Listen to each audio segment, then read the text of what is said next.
All right. I think we're live. I'm here with Stephen Hawking. No. Hold on. Ben Hawkins, the TMT SEO guru. And he's going to reveal his one SEO strategy that's working for MSPs right now. So Ben, you're talking at the boot camp, and you've got a talk. Tell us what your talk is about, and tell us what that one strategy is that's going to help the MSPs to scale. So I'm talking about SEO fundamentals, what's working and what's a waste of time. I actually have two strategies for you today that we can go into. You want me to we do not want to hear. We only want to hear the one, Ben. Come on, man. You're killing us. I'll cut it short at one, actually.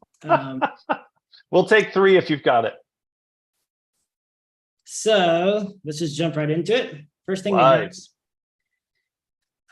we have is, okay, so both of these tips are related to your Google business profile. You can get there by going to business.google.com.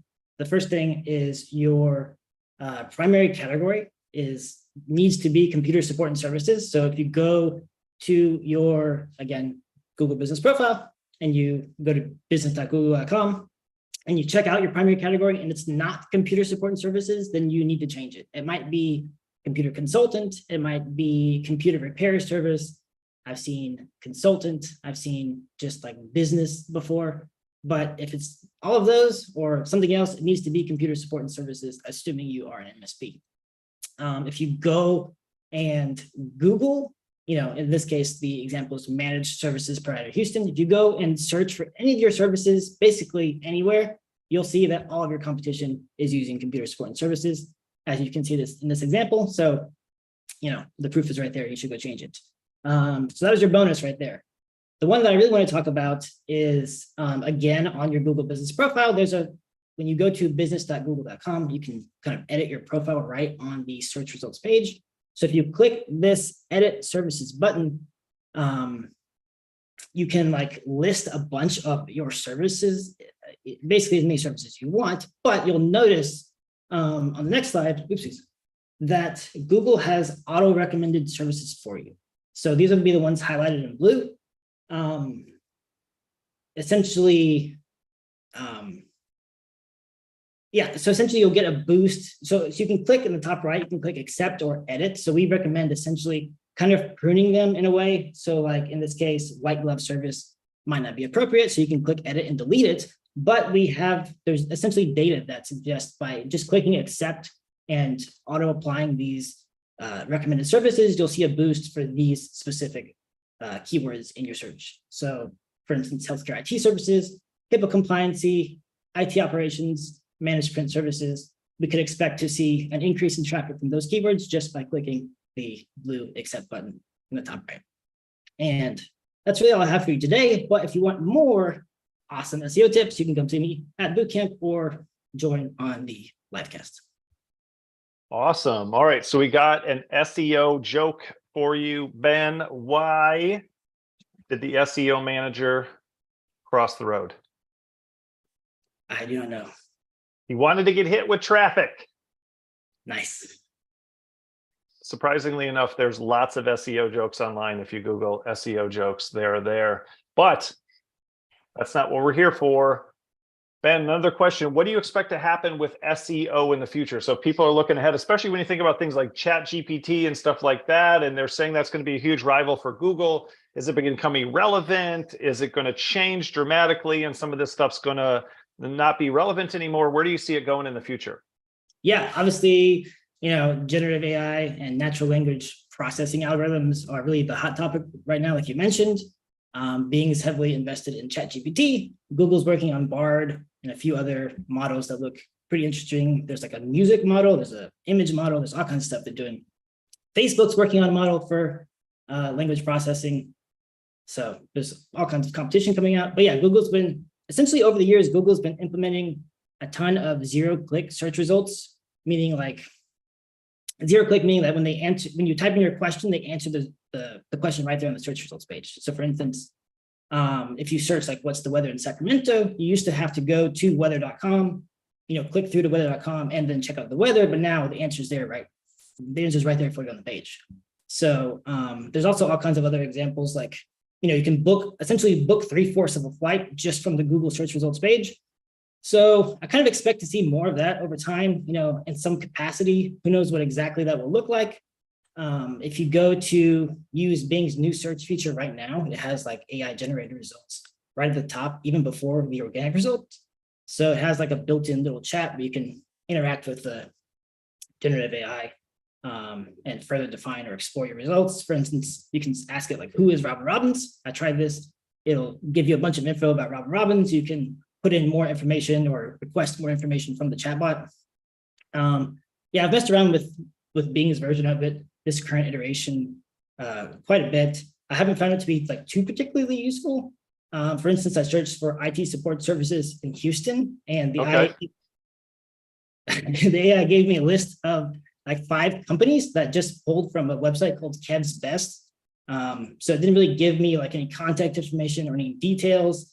I kind of rather would just have seen the organic search results. Otherwise, I have to like tell the chatbot, hey, I know you gave me 5 results, but what do I do with this information? So all that said, I do think we'll see like an increase or a trend towards more custom content or like more highly targeted content, and kind of like honing in on who's your audience and like who you're writing pages for.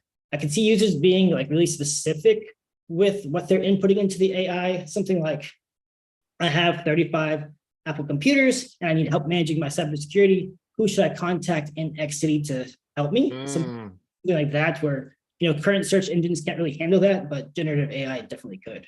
Or like you said, with a chatbot, it prompts you, well, hey, how many computers do you have? What kind of company do you have? And it starts to gather that information to direct you to something far more specific. Is that going to take a more sophisticated SEO approach, or do you think it's going to change? It's not even really going to be SEO again. What do you think companies are going to have to do to adapt to that? Yeah, I'm not sure. Honestly, I don't know that anyone knows the answer. My question is like, okay, if you ask it a question, for instance, the one we just used, I have 35 Apple computers, blah, blah, blah, a very specific question. How is it outputting the results? Is that a paid result? Do you have to pay to be there? I kind of probably think that it is down the line somewhere, but who knows exactly how it's deciding what output. Yeah. So I think that'll be a question that SEOs are asking for a while, at least this year. Yeah. All right, it's time for another SEO joke. Ben, are you ready? I'm excited. Why do SEOs love the farmers market? I'm not sure. Lots of organic content. That's why they love it, Ben. Appreciate the pity laugh. So give us a reminder. Tell us again, what's the name of your session? SEO fundamentals, what's working now, and what is a waste of time. And give us just a little bit of a what's the high level overview? Is it like 20 different things? Is it like, hey, here's what you've got to change? Give us a little bit of an intro into what kind of things people can expect from that. Sure. It's mostly super actionable items. There's probably like 6 things I'm going to talk about that you can take from this and immediately go implement on your website. Stuff that's easy to do, doesn't take a really technical background. We're going to talk about content, what types of content you should be writing for your users, niche content, stuff like that. We're going to talk about what keywords you should be targeting, how to target them. Obviously, we're going to go into Google Business Profile, which I just talked about. We're going to talk about citations. We're going to talk about all kinds of stuff that you can take and immediately go implement.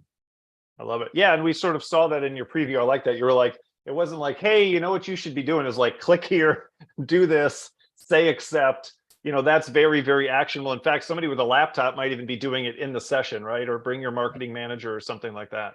Precisely. All right, I love it. So this is just a snapshot of what you're going to get at Ben's bootcamp session. Do you know when and where your session is, Ben? I believe it's on Tuesday at 12:15 on level 3, I think. All right, so get there early. Don't come in late on Tuesday. Don't just come for the nighttime session. Come in the afternoon on Tuesdays. You'll get the specific schedule at the event. All in-person tickets are sold. However, if you get a virtual pass, you get a pass to get online, that'll put you on the waiting list, and they are pulling people from the waiting list as quickly as possible.